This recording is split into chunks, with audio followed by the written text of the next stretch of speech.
चलिए आज का टेस्ट हम लोग स्टार्ट करते हैं। आज हम लोग देखेंगे किसका टेस्ट, तो भारत का संवैधानिक इतिहास से 25 क्वेश्चन का ही टेस्ट लगाएंगे मात्र।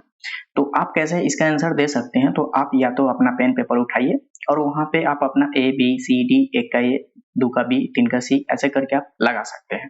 फिर आप बाद में काउंट कर लीजिएगा जी आपका कितना सही हुआ है। इससे आपका रिवीजन भी हो जाएगा और आपको याद भी हो जाएगा बहुत ही अच्छी तरह से।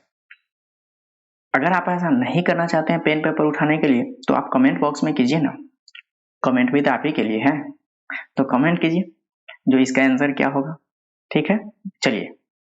BR अम्बेडकर और महात्मा गांधी के मध्य सन 1932 में हस्ताक्षरित पूना समझौते में प्रावधान था।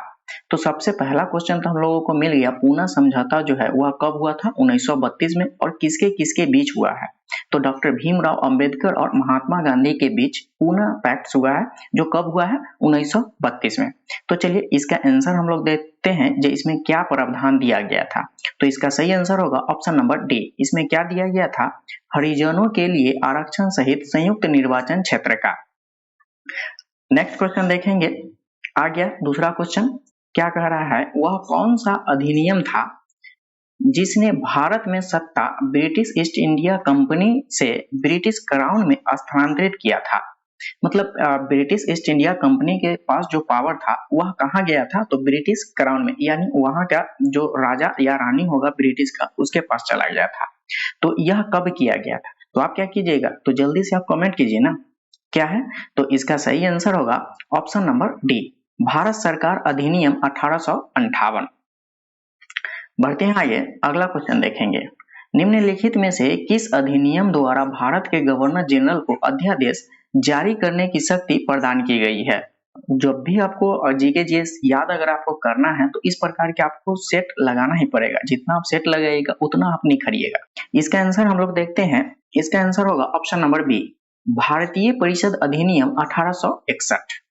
नेक्स्ट क्वेश्चन देखिए, क्या है, रेगुलेटिंग एक्ट पारित किया गया, तो यह कब किया गया है, तो यह जो है इसका सही आंसर होगा ऑप्शन नंबर ए, 1773 ईस्वी में। नेक्स्ट क्वेश्चन देखेंगे हम लोग, भारत के गवर्नर जनरल को किस एक्ट के द्वारा अपनी समिति के निर्णय को अस्वीकार करने का अधिकार मिला, तो इसका सही आंसर होगा ऑप्शन नंबर सी, 1786 के अमेंडमेंट एक्ट के तहत क्या हुआ था, तो भारत के गवर्नर जनरल को अपनी समिति के निर्णय को अस्वीकार करने का अधिकार मिल गया था। ठीक है, महारानी विक्टोरिया को भारत की सामग्री नियुक्त किया गया था, तो यह जो है वह कब किया गया था, तो इसका सही आंसर होगा ऑप्शन नंबर सी, 1876 ईस्वी में। ठीक है, देखिए आगे क्या कह रहा है, सामग्री विक्टोरिया ने 1858 की घोषणा में भारतीयों की बहुत सी चीजें दिए जाने का आश्वासन दिया गया था। निम्न आश्वासनों में से कौन सा ब्रिटिश शासन ने पूरा किया था, तो वह कौन सा इसमें ऑप्शन है जो ब्रिटिश शासन ने पूरा किया था। तो आप क्या कीजिएगा, कमेंट बॉक्स में कमेंट कीजिए, आपके लिए है कमेंट।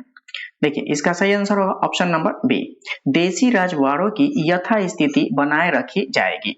ठीक है, देखिए आगे क्या कह रहा है, मिंटो मार्ले सुधार का उद्देश्य क्या था, तो इसका उद्देश्य क्या था, इसका सही आंसर होगा ऑप्शन नंबर ए, पृथक निर्वाचन प्रणाली का।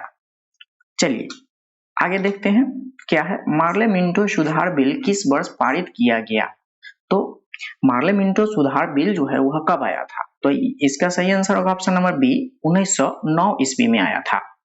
चलिए आगे देखते हैं, मुसलमानों के लिए अतिरिक्त निर्वाचन मंडल प्रारंभ में किसके द्वारा लाया गया, तो किसके द्वारा लाया गया था, तो इसका सही आंसर होगा option number B, Morley Minto सुधार 1909 के तहत लाया गया था अतिरिक्त निर्वाचन मंडल को। नेक्स्ट क्वेश्चन देखें, 1909 में इंडियन काउंसिल एक्ट में किस बात की व्यवस्था की गई थी, तो इसमें कौन सी बात की व्यवस्था किया गया था, इसका सही आंसर होगा ऑप्शन नंबर बी, सांप्रदायिक प्रतिनिधित्व का। चलिए आगे बढ़ते हैं, मार्टेंगू चेम्सफोर्ड सुधार प्रावधानों का सार था, मार्टेंगू चेम्सफोर्ड सुधार में क्या प्रावधान किया गया था, तो इसका आंसर आप कीजिए कमेंट बॉक्स में, क्या है। चलिए, आप अभी तक नहीं किए, चलिए मैं ही बता देता हूं। इसका सही आंसर होगा ऑप्शन नंबर बी, प्रांतों में दोहरा शासन किया। नेक्स्ट क्वेश्चन देखेंगे। 1946 का कैबिनेट मिशन 3 मंत्रियों से गठित था, निम्नलिखित में से कौन इसका सदस्य नहीं था। इसमें पूछा गया है जो 1946 में कैबिनेट मिशन जो है उसमें 3 मंत्रियों से गठित था, तो वह कौन सा मंत्री थे। तो देखिए, लॉरेंस यह थे, अलेक्जेंडर जो थे यह भी थे, और क्रिप्स जो थे यह भी थे, जबकि यह जो है option number D, Lord emery जो है यह नहीं थे। तो इसका सही आंसर क्या होगा, ऑप्शन नंबर डी। चलिए आगे देखते हैं। कैबिनेट मिशन योजना के विषय में कौन सा सही नहीं है। इसमें पूछा जा रहा है जो कौन सा सही नहीं है। तो देखिए, प्रांतीय सामूहिकरण जो है यह तो सही है, उसमें यह भी किया गया था, भारतीय सदस्यों वाला अंतरिम मंत्रिमंडल की व्यवस्था भी किया गया था, जबकि पाकिस्तान की स्वीकृति यह जो है यही नहीं किया गया था। तो इसका सही क्या आंसर होगा, ऑप्शन नंबर सी। और यह जो है वह संविधान निर्माण का अधिकार भी मिला था। तो चलिए आगे देखते हैं। भारत का संविधान लागू होने तक स्वतंत्रता के पश्चात इसका शासन किसके अंतर्गत चलाया गया था। तो इसका सही आंसर क्या होगा, ऑप्शन नंबर सी, 1935 के भारत सरकार अधिनियम के अनुसार। चलिए आगे देखते हैं क्या कह रहा है। भारतीयों को वर्ष 1947 में सार्वभौम सत्ता सौंपने की योजना निम्न में से किस नाम से जानी जाती है। तो यह किस नाम से जाना जाता है। तो इसका सही आंसर होगा ऑप्शन नंबर सी, माउंटबेटन योजना। आप कमेंट बॉक्स में कमेंट कर रहे हैं या आप अपना पेपर पेन लेके आप यूज कर रहे हैं। अगर कर रहे हैं तो बहुत ही अच्छा, अगर नहीं भी कर रहे हैं, अगर आप वॉच भी कर रहे हैं तो एक बार नहीं 2 बार कीजिए, डबल स्पीड करके आप देख लीजिए। चलिए बढ़ते हैं आगे। कौन सम्मिलित नहीं है। देखिए, पार्लियामेंटो सुधार जो है इसमें क्या किया गया था, तो सांप्रदायिक प्रतिनिधित्व किया गया था, जबकि भारत सरकार अधिनियम जो है इसमें स्वशासन की मांग किया गया था। कैबिनेट मिशन जो है इसमें क्या हुआ था, तो संविधान सभा का गठन हुआ था, जबकि साइमन कमीशन जो है वह भारत विभाजन यही नहीं है। तो इसका सही आंसर होगा ऑप्शन नंबर डी। बढ़ते हैं आगे, अगला क्वेश्चन देखिए। अखिल भारतीय महासंघ स्थापित करने का प्रावधान शामिल किया गया था, तो यह कब किया गया था शामिल। तो इसका सही आंसर होगा ऑप्शन नंबर ए, भारत सरकार अधिनियम 1935 में किया गया था। कब किया गया था, 1935 में। बढ़ते हैं आगे, देखिए क्या कह रहा है। निम्नलिखित में से किस अधिनियम ने केंद्र में द्वैध शासन प्रणाली की व्यवस्था किया था। तो द्वैध शासन प्रणाली का व्यवस्था जो है वह कब किया गया था। तो देखिए, इसमें किया गया था ऑप्शन नंबर बी में, भारत शासन अधिनियम 1919 में किया गया था। कौन सा, द्वैध शासन। नेक्स्ट क्वेश्चन देखिए क्या कह रहा है। संघीय प्रणाली का पहला प्रयास भारत सरकार अधिनियम द्वारा किया गया था, तो वह कब किया गया था। तो इसका सही आंसर होगा ऑप्शन नंबर सी, कब किया गया था, 1935 में। ठीक है, बढ़ते हैं आगे, देखिए क्या कह रहा है। किस अधिनियम की प्रमुख विशेषता प्रांतीय स्वायत्तता थी। तो यह जो है इसका सही आंसर होगा ऑप्शन नंबर ए, 1935 में। कब किया गया है, 1935 में। आगे देखिए क्या कर रहा है। नेक्स्ट क्वेश्चन, भारत में सचिव का पद किसके द्वारा निर्मित किया गया था।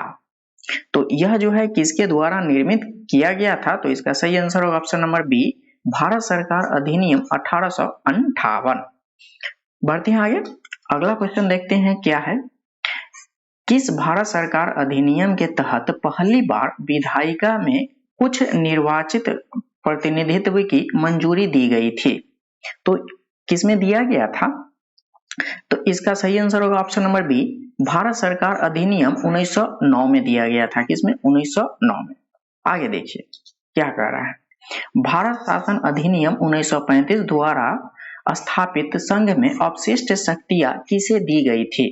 तो संघ में जो है वह अपशिष्ट जो शक्तियां थी वह किसे दिया गया था।